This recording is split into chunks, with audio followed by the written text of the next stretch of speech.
Hi, this is Max Wendt, Senior Computer Scientist on Adobe Camera Raw. Today I'd like to show you some of the new preview features that we've introduced.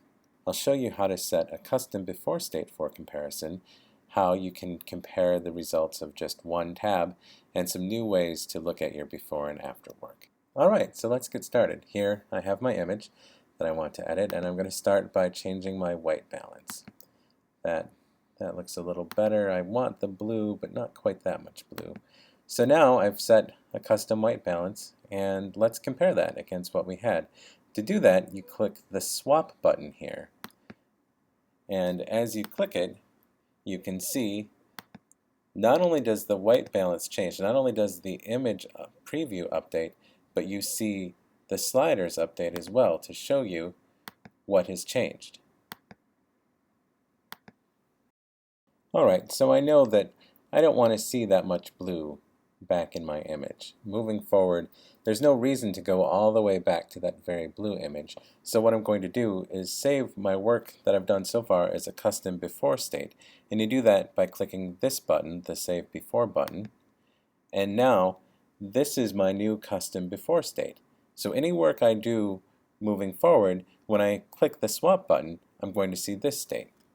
So I'm going to go ahead and do some work, and then we'll do some comparison. Alright, so let's take a look. Let's just swap, and now you can see, again, these sliders are updating as I swap, and you can see that the white balance is staying as it was because that is my custom before state, and now I can see just the edits that I've made since I last saved my before state. And I like this, so let's make this our new starting point. I like to think of saving a before state as a checkpoint. As I work through my image, I'm making checkpoints along the way to say, okay, I like this, I'm ready to move on and do something more, and this will be my base for comparison. Now, you might want to look at, say in this case, what I've done on the basic tab so far, including the white balance. And for that, you can use the Per Panel Default button right here. Clicking this will show you, this resets the entire panel, including the white balance. You can see everything just like with these two buttons. When you click the Per Panel Defaults button, it moves the sliders and shows you exactly what you're looking at. And now this happens only for the current panel that you're on. Alright. I'm going to continue editing this image, and then we'll look at just a few more examples of each way of previewing your image. So I've done a bunch of work, and I like the way this has turned out, so I'm going to save my before state again. But now, if you wanted to go back and see, well, what have I really done? What is the tone curve, for instance, really contributing to this image? I can click the Per Panel Default, and I see just the effect of the tone curve taken out.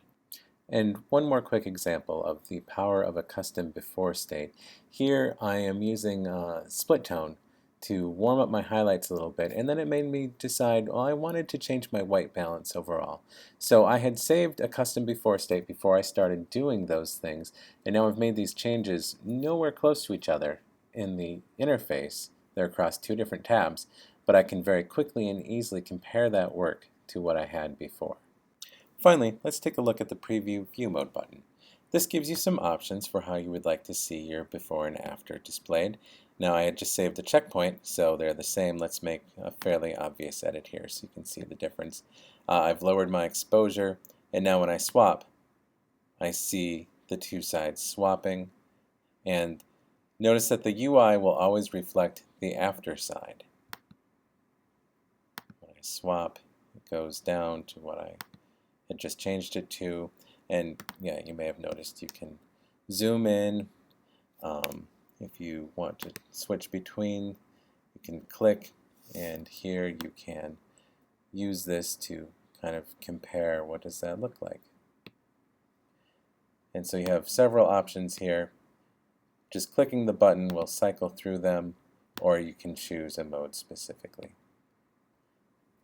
I hope you enjoyed that video. I hope you learned something, and we'll see you next time. Thanks.